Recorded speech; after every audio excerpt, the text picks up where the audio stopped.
Hello and welcome to Polymer Clay TV. I'm Kira and today I'm going to show you how to look at your tools in new ways to create this dimensional flower, and this is actually a pin. Let's get started. So my thought process for today was that I wanted to make a flower, but I didn't want to just punch out a flower cutter and be sort of confined to whatever that flower cutter looks like. So I started thinking about what other shapes I have, and this one came to mind. And this looks like a petal to me, this outer edge with this pinched area on it. And then so do these. These sections here look like petals and leaves and things. So this is the Mod Lantern set. I'm missing the middle one, not sure where that one went to. And then this is the Moroccan lanterns, and there's 3 different ones here. So I'm going to definitely use this one. And I've got some clay that's the Soufflé Turnip, and this is Sunset Pearl in the Primo Accents, one of my favorite colors. I have these ball tools which I'll use for forming, and you'll see how those work. And now I'm going to cut petals. So I've got my turnip clay rolled out to a number 3, which is about medium thick, on a tile and under a piece of plastic wrap. I'm going to cut out a few pieces.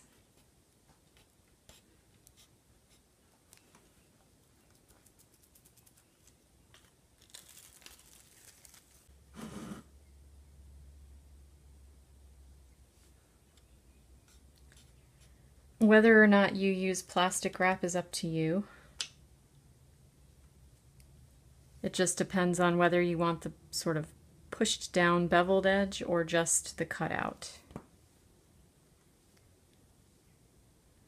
So you'll want to clean up your edges, and then for this we need to decide where the petals are going to end. I've got a flexible blade here, and I'm probably going to cut them something like this, cutting off the extra here.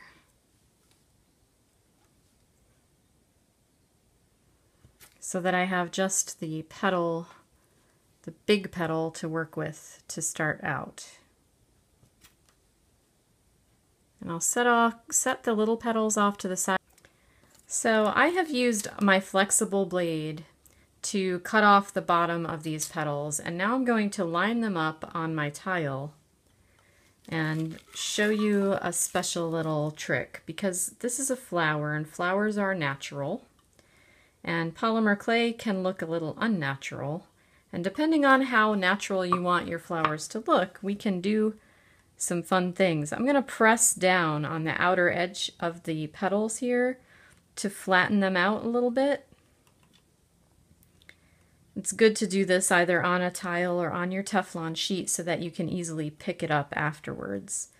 So I'm just pressing this outer edge a little bit flatter so that it's not just an abrupt chopped off edge of thick clay, because flower petals tend to be very thin, fabric-like at the edges. Okay, then I'm going to take a toothbrush and I'm going to brush some texture and stipple and brush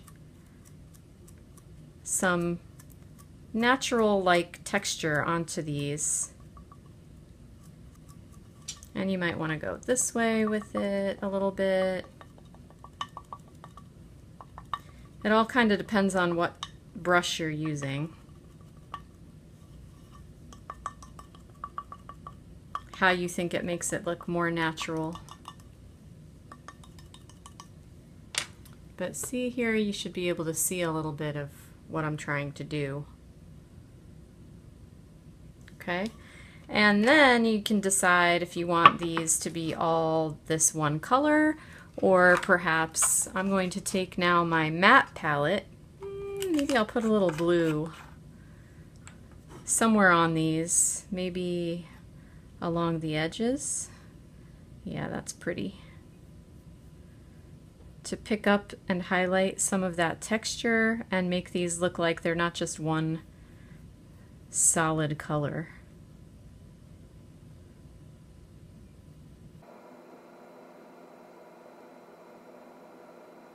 I'm just tapping it on the tile so I don't have big clumps on my clay, that's all. And then because I used my finger there and I smoothed some of it, I'm going to come back with my tool and make sure that I get those finger smoothing marks out and that my petals are still a little bit roughed up and ruffly looking. Especially near the tips is what I'm concerned about because of the next step I'm going to do.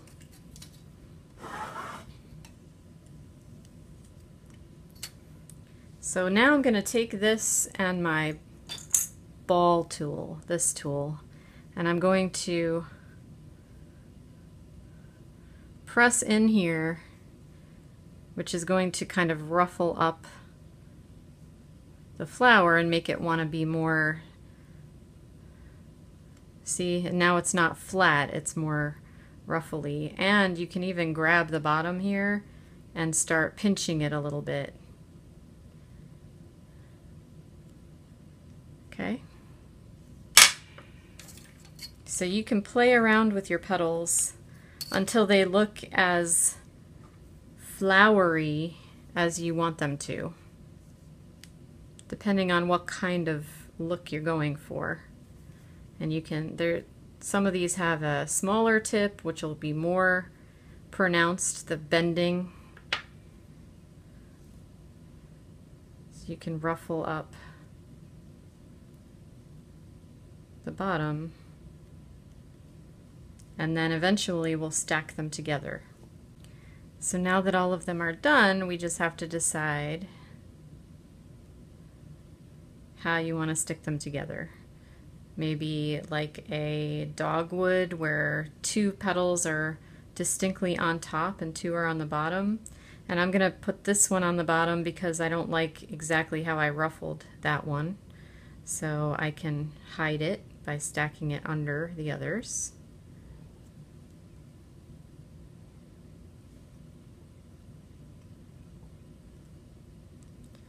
And then you get to decide how big you want it. You can even ruffle them more if you think that your flower is too large.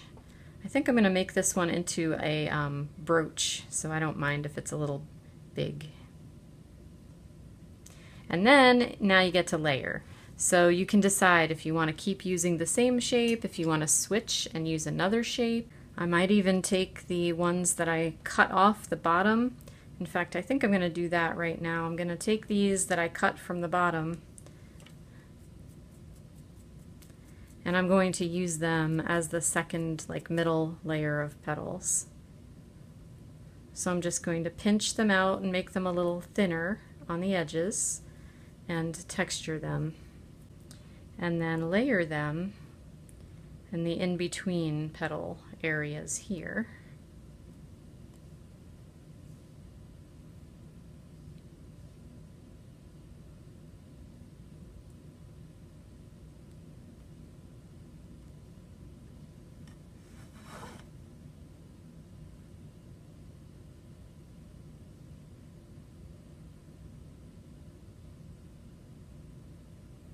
And you can play with their shapes. This one might be interesting if I even do a little bit of that with it, because this is sort of a fantasy flower after all. I'm not trying to make a rose or something that looks real.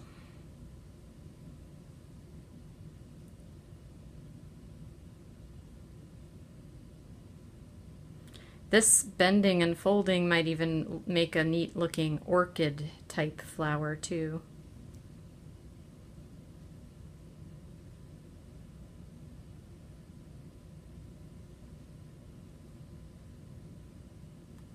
Okay, and then I'm going to come back and grab my center piece here. I'm going to make a little ball of clay to put in the middle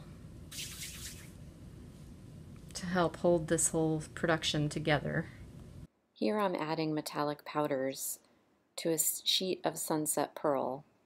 And then I'm going to poke some holes in it with a knitting needle to give it some texture for the center of the flower, and then just kind of roll it flat. And then I'm going to cut with my circle cutters that I always have on my desk because I know I'm always going to need them. Cut a piece of this fun textured stuff to put over the center.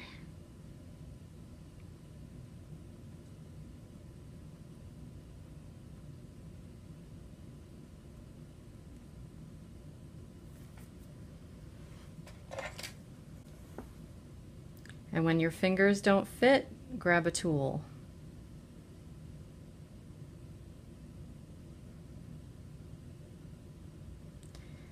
So many of the tools that we have, these rubber-tipped ones, they make interesting marks. So here you can emphasize those marks or even go in between them to make more if you feel like that wasn't enough, which sometimes I do. Okay, so now as a final touch, I brought in some leaves from outside. These are a weed, a horrible weed that is attacking my ferns. It's a vine, but they have these beautiful heart-shaped, deeply lobed leaves that are going to make a really nice impression on some clay. So I've got some Primo Spanish Olive, which is a really nice leaf color.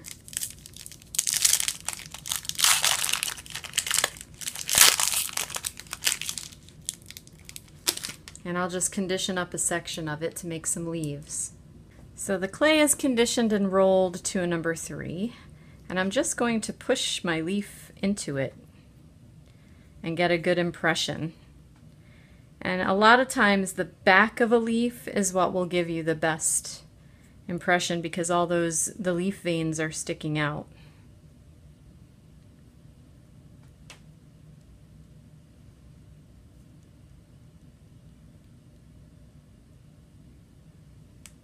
Isn't that nice?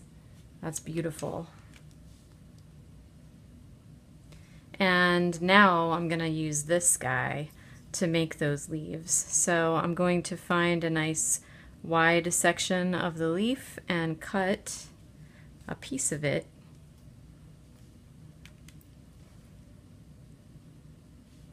With this cutter. And I'm going to decide now if I want to maybe accent some of it with some metallic, which I do because I usually want to do that. I really like my metallic powders. And I find that when you do it on a leaf like this, you're going to get, it kind of just emphasizes the whole thing, the whole pattern. And because of the shape of this cutter, where I have the leaf here and the extra part here, it's perfect because I can set my flower on it and it'll give it a little structural support at the base. Okay, so I want to make 2 leaves. I don't want it to just have one, so I'm going to get this clay rolled back through again. And my other leaf is going to be the other smaller side of the cutter. So I have enough room if I use, I think, a smaller leaf, so I get a slightly different vein pattern on this cutout. Always be thinking about when you're doing things that approximate nature, nature is not perfectly symmetrical. Everything in it is just a little different. So if you want to do a leaf project like this, grab 2 leaves so that your 2 leaves don't look exactly the same.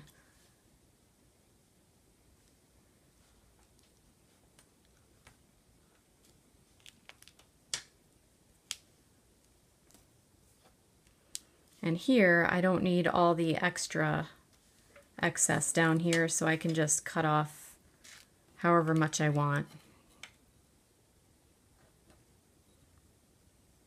to be able to stick it in with the other one. So I can do this. I can layer this with this, press that on, cut off the extra bit, cap my pigment so I don't send it going flying. I've done that recently and it's really terrible. You can't believe how much pigment is in here and how big of a mess it will make in your house. So we have this with the kind of yucky looking back, and what we'll do is set it on these leaves for baking. And after it comes out, you can make the back look even nicer. It depends on what you want to do. But there's your little fantasy flower. This is your chance to maybe pinch and roll the edges of your petals more using your fingers, using a tool. Make sure your pigments are the way you want them. And then you can just bake the whole thing. And when I'm done, I will put a little pin back on it so that it can be worn. Since everything else on this flower is dimensional, you might want your leaves to also be dimensional. So I just took a piece of paper towel and folded it up and tucked it underneath this leaf to give it a little more dimensionality. So this is out of the oven and baked now, and I just wanted to show you how you might finish the back. So we have a pretty good base here, but I also thought I'd want to turn this into a pin. So you just have to decide which angle you'd like it to be at when you do that. Put the pin on the back so that it's going to not, this is a rather large flower, so if you put the pin in the middle like this, it would want to flop forward when you're wearing it. So you'll probably want to decide where the top is, and I think I like this to be the top, and flip this over and attach your pin back closer to the flat part of the top rather than right in the middle. So I still have some of this green. And polymer clay sticks to polymer clay in a second baking. So I'm just going to open the pin. Watch yourself and don't hurt yourself. And I'm just going to place, and see, these pins are cool because they have the holes in them, so that polymer clay can touch down inside of those holes and on both sides of the actual pin back. So I'm just going to make sure that I've completely surrounded the entire pin back, and I'm pressing it down through those holes and all around it. So I'm basically capturing that pin inside a layer of clay, and then you can smooth out the seams.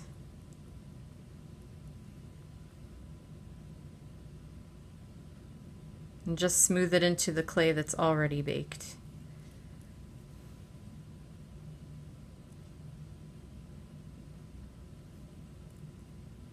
Rub out any fingerprints.